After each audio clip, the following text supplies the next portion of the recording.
জীবজগৎ কি অদ্ভুত, তাই না? একটা ছুটন্ত ঘোড়া, ঝাঁকে ঝাঁকে পরিযায়ী পাখি, বা ধরুন ফুলের উপত্যকা, কিংবা একটা শিকারী হাঙর, এই সব কিছুই আমাদের মধ্যে একটা একটা গভীর বিস্ময় জাগিয়ে তোলে। এই যে লক্ষ লক্ষ জীব, এদের বৈচিত্র্য এতটাই বিশাল যে মাঝে মাঝে অপ্রতিরোধ্য মনে হয়।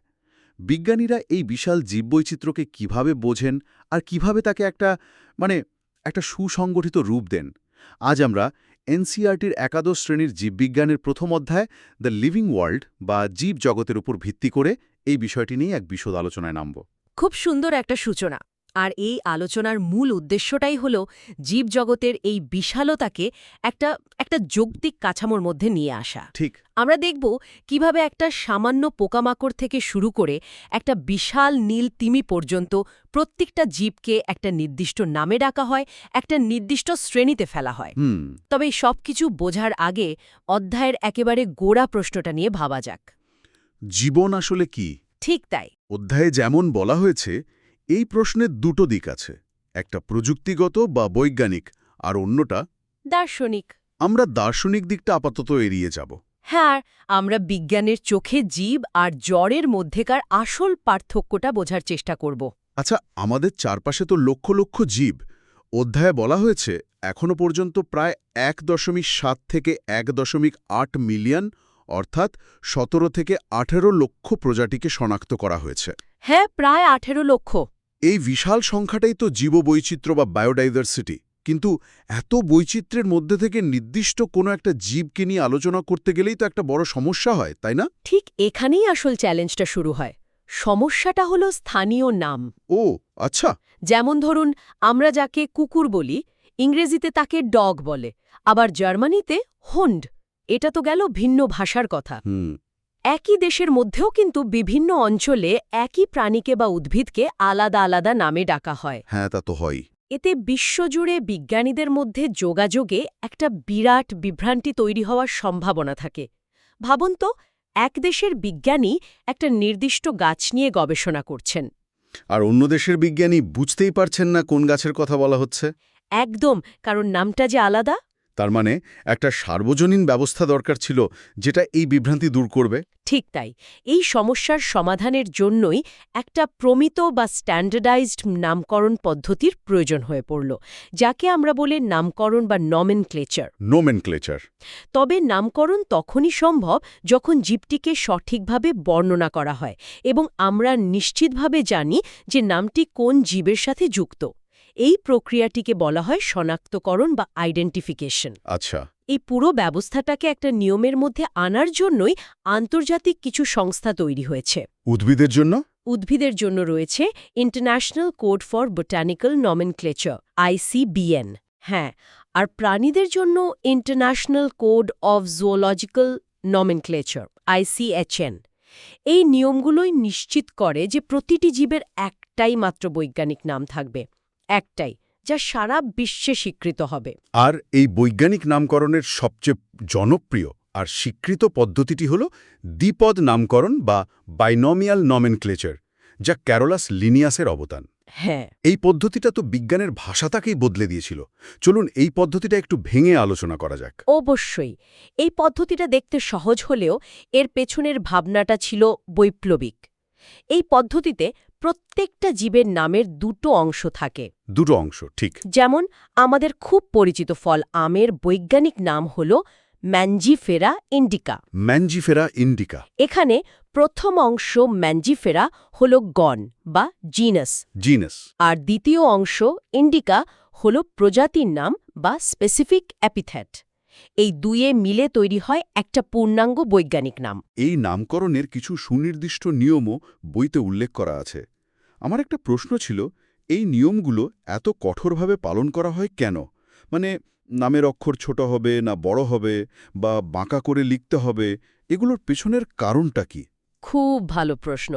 এই নিয়মগুলো আসলে এই ব্যবস্থার ভিত্তি। এর কারণ হল একটা সার্বজনীন স্থায়িত্ব বা স্টেবিলিটি তৈরি করা। প্রধান নিয়মগুলো যদি দেখি, প্রথমত, নামগুলো সাধারণত ল্যাটিন ভাষায় হয় এবং ইটালিক বা বাঁকা অক্ষরে লেখা হয়। কিন্তু ল্যাটিন কেন? কারণ ল্যাটিন একটা মৃত ভাষা। ও, অর্থাৎ এর আর কোনো পরিবর্তন হয় না।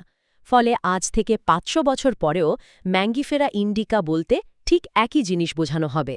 ভাষার বিবর্তনের সাথে নামের অর্থ বদলে যাওয়ার কোনো ভয় নেই। এটা তো দারুণ একটা ভাবনা। তার মানে বিজ্ঞানকে সময়ের ঊর্ধ্বে নিয়ে যাওয়ার একটা প্রচেষ্টা। আর বাকি নিয়মগুলো? ঠিক তাই। দ্বিতীয় নিয়মটা তো আমরা আলোচনা করলামই। প্রথম শব্দটি গণ এবং দ্বিতীয়টি প্রজাতি। হ্যাঁ। তৃতীয়ত, যখন আমরা হাতে লিখি তখন গণ আর প্রজাতির নামের নিচে আলাদাভাবে দাগ দিতে হয়। আন্ডারলাইন করতে হয়? হ্যাঁ, যা তাদের ল্যাটিন উৎসকে নির্দেশ করে। আর চতুর্থ নিয়মটা হল গণের নামের প্রথম অক্ষর সবসময় বড় হাতের বা ক্যাপিটাল হবে, আর প্রজাতির নামের প্রথম অক্ষর সবসময় ছোট হাতের বা স্মল হবে। যেমন ম্যাঙ্গিফেরা ইন্ডিকাতে এম বড় হাতের কিন্তু আই ছোট হাতের। এই ছোট ছোট নিয়মগুলোই তাহলে নিশ্চিত করে যে পৃথিবীর যে কোনো প্রান্তে বসে একজন বিজ্ঞানী ঠিক একই জিনিস বুঝবেন। একদম। অনেক সময় নামের শেষে একজন বিজ্ঞানীর নামও সংক্ষিপ্ত আকারে লেখা থাকে। যেমন ম্যাঙ্গিফেরা ইন্ডিকা লিন। এর তাৎপর্য কি? এখানে লিন হচ্ছে লিনিয়াসের সংক্ষিপ্ত রূপ। এটি নির্দেশ করে যে এই প্রজাতিটির প্রথম বৈধ বর্ণনা বিজ্ঞানী লিনিয়াস দিয়েছিলেন। একে বলা হয় অথর সাইটেশন। মানে অনেকটা একটা আবিষ্কারের কৃতিত্ব দেওয়ার মতো। ঠিক তাই। বেশ, তাহলে লিনিয়াস প্রত্যেকটা জীবকে একটা করে অনন্য নাম বা নেম ট্যাগ দিয়ে দিলেন। কিন্তু শুধু নাম থাকাই তো যথেষ্ট নয়। না, যথেষ্ট নয়। এটা তো অনেকটা একটা লাইব্রেরিতে লক্ষ লক্ষ বইয়ের শিরোনাম থাকার মতো, কিন্তু কোন বই কোন শেলফে রাখা হবে তার কোনো ব্যবস্থা নেই। পরবর্তী বড় চ্যালেঞ্জটা তো ছিল এই জীবগুলোকে একটা সুশৃঙ্খলভাবে সাজানো, তাই না? চমৎকার তুলনা। ঠিক তাই। এই সাজানোর প্রক্রিয়াটিকেই বলা হয় শ্রেণীবিন্যাস বা ক্লাসিফিকেশন। ক্লাসিফিকেশন? এটা আসলে আর কিছুই নয়, সহজভাবে পর্যবেক্ষণ করা যায় এমন বৈশিষ্ট্যের উপর ভিত্তি করে জীবদের সুবিধাজনক দলে ভাগ করা। যেমন যখন আমরা বিড়াল বলি তখন আমাদের মনে একটা নির্দিষ্ট প্রাণীর ছবি ভেসে ওঠে, কুকুরের নয়। ঠিক। এই যে বিড়াল, কুকুর, স্তন্যপায়ী, ধান, গম, এই প্রত্যেকটাই এক একটা শ্রেণী বা ক্যাটেগরি। বিজ্ঞানের ভাষায় এদের বলা হয় ট্যাক্সা, এক বচনে ট্যাক্সন। ট্যাক্সা। আর বিজ্ঞানের যে শাখায় জীবের শনাক্তকরণ, নামকরণ এবং শ্রেণীবিন্যাস নিয়ে গবেষণা করা হয় তাকেই বলা হয় ট্যাক্সোনমি বা বিন্যাসবিধি। অধ্যায়ে বলা হয়েছে এই শ্রেণীবিন্যাসের ধারণা কিন্তু নতুন নয়। মানুষ প্রাচীনকাল থেকেই এটা করে আসছেন। হ্যাঁ, তবে তার ভিত্তি ছিল অন্য। প্রাচীনকালে মানুষ তার প্রয়োজন অনুযায়ী, যেমন কোনটা খাবার, কোনটা থেকে পোশাক হবে বা কোনটা দিয়ে আশ্রয় তৈরি হবে, এইভাবে জীবের শ্রেণীবিন্যাস করত। মানে উপযোগিতার উপর ভিত্তি করে। একদম। সেটা ছিল একটা প্রাথমিক শ্রেণীবিন্যাস। কিন্তু আধুনিক ট্যাক্সোনমির ভিত্তি হল জীবের চরিত্রগত বৈশিষ্ট্য, যেমন তার বাহ্যিক ও অভ্যন্তরীণ গঠন, কোষের গঠন, বিকাশের প্রক্রিয়া এবং পরিবেশগত তথ্য, অনেক কিছু। বইতে সিস্টেম্যাটিক্স নামে আরও একটি শব্দ আছে। এটা ট্যাক্সোনমি থেকে কিভাবে আলাদা? দুটোকে তো প্রায় একই রকম মনে হয়। এটা একটা খুব সাধারণ প্রশ্ন। সিস্টেম্যাটিক্স শব্দটা ল্যাটিন শব্দ সিস্টেমা থেকে এসেছে, যার মানে হল জীবের সুশৃঙ্খল বিন্যাস। লিনিয়াস তার বিখ্যাত বইয়ের নাম রেখেছিলেন সিস্টেমা ন্যাচুরে। সিস্টেমা ন্যাচুরে, হ্যাঁ। সিস্টেম্যাটিক্সের পরিধি ট্যাক্সোনমির চেয়েও ব্যাপক। ট্যাক্সোনমি যেখানে মূলত শনাক্তকরণ, নামকরণ আর শ্রেণীবিন্যাসের মধ্যে সীমাবদ্ধ, সিস্টেম্যাটিক্স সেখানে আরও গভীরে যায়। হ্যাঁ, সিস্টেম্যাটিক্স সেখানে জীবের মধ্যেকার বিবর্তনীয় সম্পর্ক বা এভলিউশনারি রিলেশনশিপসকেও অন্তর্ভুক্ত করে। অর্থাৎ কোন জীব কার থেকে বিবর্তিত হয়েছে, তাদের পূর্বপুরুষ কে ছিল, এইসব গভীর সম্পর্ক নিয়ে সিস্টেম্যাটিক্স আলোচনা করে। সিস্টেম্যাটিক্স হল জীবজগতের ফ্যামিলি ট্রি তৈরি করার বিজ্ঞান। তাহলে এবার সেই ফ্যামিলি ট্রি বা শ্রেণীবিন্যাসের ধাপগুলো নিয়ে কথা বলা যাক, যাকে বলা হয় ট্যাক্সোনমিক হায়ারার্কি। বইতে প্রজাতি থেকে রাজ্য পর্যন্ত একটা সিঁড়ির মতো ধাপ দেখানো হয়েছে। এটা বেশ জটিল মনে হতে পারে। এটাকে সহজে বোঝার কোনো উপায় আছে কি? অবশ্যই আছে। এই হায়ারার্কি বা ক্রমস্তরকে আমরা একটা ডাকঘরের ঠিকানার সাথে তুলনা করতে পারি। ঠিকানার সাথে? বেশ আকর্ষণীয়। ভাবুন, আপনি কাউকে একটা চিঠি পাঠাবেন। তার জন্য আপনার একটা সম্পূর্ণ ঠিকানা দরকার। এই শ্রেণীবিন্যাসও ঠিক তেমনই একটা পূর্ণাঙ্গ ঠিকানা। সবচেয়ে নিচের আর সবচেয়ে নির্দিষ্ট ধাপটা হলো প্রজাতি, স্পিসিস। এটা হলো ঠিকানার সেই ব্যক্তির নামের মতো, যেমন সেপিয়েন্স। সেপিয়েন্স, আচ্ছা, সেপিয়েন্স, ঠিক। তার উপরে গোত্র, ফ্যামিলি, যা হলো রাস্তার নামের মতো, যেমন হোমিনাইডে। এর ওপরে বর্গ অর্ডার, যা হলো এলাকার নাম, প্রাইমাটা। প্রাইমাটা। তার ওপরে শ্রেণী ক্লাস, যা হলো শহরের নাম, ম্যামেলিয়া। এর ওপরে পর্ব ফাইলাম, যা হলো রাজ্যের নাম, কর্ডাটা। আর সবশেষে সর্বোচ্চ ধাপ রাজ্য, কিংডম, যা হলো দেশের নামের মতো, যেমন অ্যানিমালিয়া। বাহ, এই তুলনাটা তো বিষয়টা অনেক সহজ করে দিল। তার মানে আমরা যত নিচের দিকে যাব ঠিকানা তত নির্দিষ্ট হবে, আর সদস্যদের মধ্যে মিল তত বাড়বে, আর যত উপরের দিকে যাব ঠিকানা তত সাধারণ হবে আর মিল কমতে থাকবে। একদম ঠিক। অধ্যায়ের সবচেয়ে গুরুত্বপূর্ণ লাইনগুলোর একটা হলো হায়ারার্কিতে প্রজাতি থেকে রাজ্যের দিকে যত উপরে যাওয়া যায় সাধারণ বৈশিষ্ট্যের সংখ্যা তত কমতে থাকে। এটা তো খুব যৌক্তিক।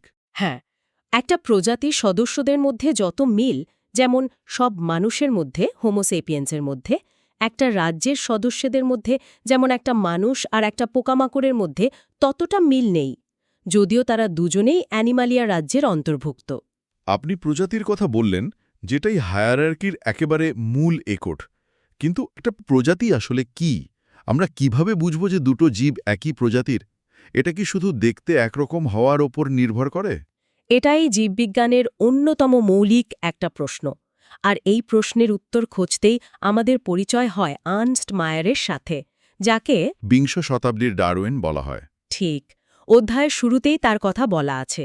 হার্ভার্ড বিশ্ববিদ্যালয়ের এই বিবর্তনীয় জীববিজ্ঞানী বায়োলজিক্যাল স্পিসিস বা জৈবিক প্রজাতির আধুনিক সংজ্ঞা দিয়েছিলেন।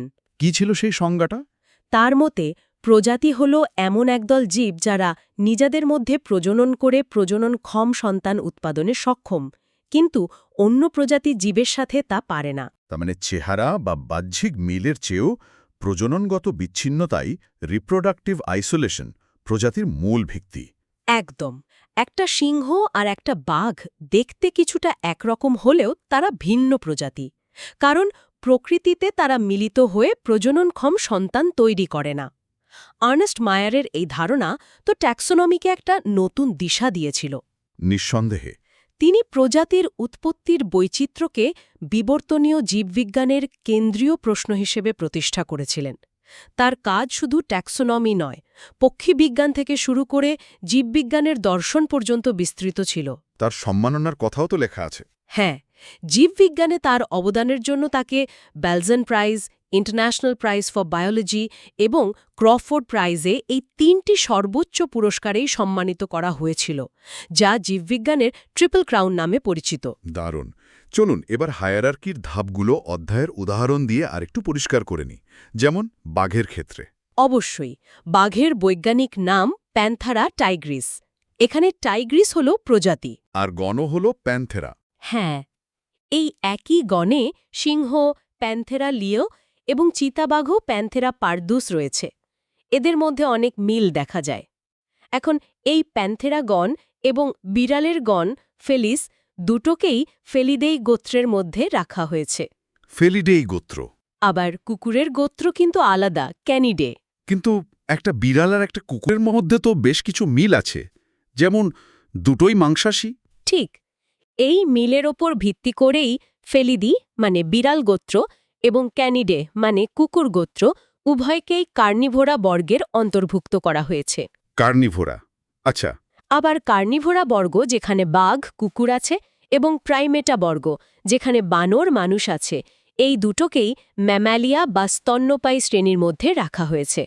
কারণ এদের সবার শরীরে লোম আছে, বহিঃকর্ণ আছে এবং এরা সন্তানকে স্তন্যপান করায়। এভাবেই মিলের পরিধি বাড়তে থাকে আর আমরা ওপরের ধাপে উঠতে থাকি।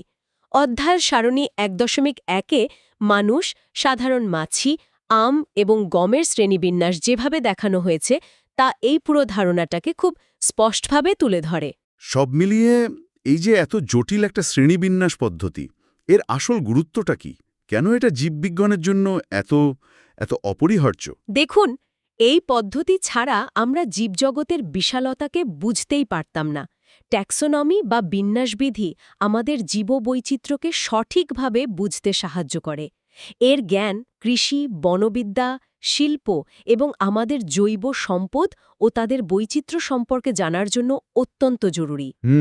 কোনো একটা নতুন প্রজাতি আবিষ্কার হলে এই পদ্ধতির মাধ্যমেই আমরা বুঝতে পারি জীবজগতে তার সঠিক স্থান কোথায়, তার নিকটাত্মীয় কারা এবং বাস্তুতন্ত্রে তার সম্ভাব্য ভূমিকা কি হতে পারে। তার মানে এটা ছাড়া গবেষণাই সম্ভব নয়। সঠিক শনাক্তকরণ এবং শ্রেণীবিন্যাস ছাড়া আমরা কোনো জীব নিয়ে বৈজ্ঞানিকভাবে গবেষণাই করতে পারব না। এটা জীববিজ্ঞানের বর্ণমালার মতো। আজকের আলোচনা থেকে এটা স্পষ্ট যে জীবজগতের বিশালতা এবং জটিলতাকে বোঝা একটা সুশৃঙ্খল পদ্ধতির উপর নির্ভরশীল। দ্বিপদ নামকরণ থেকে শুরু করে ট্যাক্সোনমিক হায়ারার্কি পর্যন্ত প্রতিটি ধাপই এই জ্ঞানকে সহজলভ্য এবং সুসংগঠিত করে তোলে। এটা শুধু তথ্য নয়, এটা প্রকৃতির শৃঙ্খলাকে বোঝার একটা দর্শন। আলোচনা শেষ করার আগে শ্রোতাদের জন্য একটা চিন্তার খোরাক রেখে যেতে চাই। অবশ্যই। আমরা আর্নস্ট মায়ারের বায়োলজিক্যাল স্পিসিস ধারণা নিয়ে কথা বললাম, যেখানে মূল ভিত্তি হল আন্তঃপ্রজনন। এই সংজ্ঞাটা উচ্চতর উদ্ভিদ বা প্রাণীর ক্ষেত্রে খুব ভালোভাবে কাজ করে। কিন্তু ব্যাকটেরিয়ার কথা ভাবুন তো। যারা অযৌন জননের মাধ্যমে বংশবৃদ্ধি করে। ঠিক, তাদের ক্ষেত্রে প্রজাতির সংজ্ঞাটা কি হবে? জীবজগতের ভিন্ন ভিন্ন রূপে প্রজাতি ধারণাটি কিভাবে বদলে যায়, আর বিজ্ঞানীরা সেই চ্যালেঞ্জের মোকাবেলা কিভাবে করেন তা নিয়ে ভাবা যেতে পারে।